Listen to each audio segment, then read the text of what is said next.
Kumain lang ng shawarma pero ninakawan na ng motor ang isang rider sa Quezon City. Madali itong natangay ng suspect dahil naiwan ng rider ang susi ng kanyang motor. Nasa frontline ng balitang yan si Carol De Asa. Pinintirya ng isang lalaki ang nakaparadang motorsiklo sa tapat ng isang kainan sa Visayas Avenue sa Quezon City. Kwento ng babaeng biktima, bumili at kumain lamang siya noon ng shawarma. Makalipas ang 5 minuto, laking gulat niya nang mawala ang motor sa tapat ng tindahan. Dito na siya humingi ng tulong sa mga pulis. Naiwan niya unfortunately yung susi ng kanyang motor na nakasukso doon sa ignition ng motor. So after niyang kumain, paglabas niya, napansin niyang wala na yung motor niya.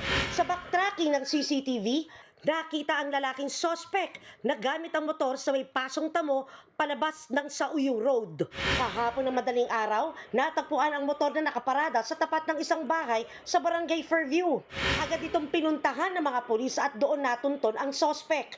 Nasundan po itong suspect natin na siya yung may hawak, siya yung may tangan ng motor at hanggang kung saan doon siya nagpark, nasundan po ng operatiba natin. Base po din doon sa investigation natin kung ano po yung suot ng mismong suspect natin, saka yung mismong plate number na inireport po ng mismong may-ari.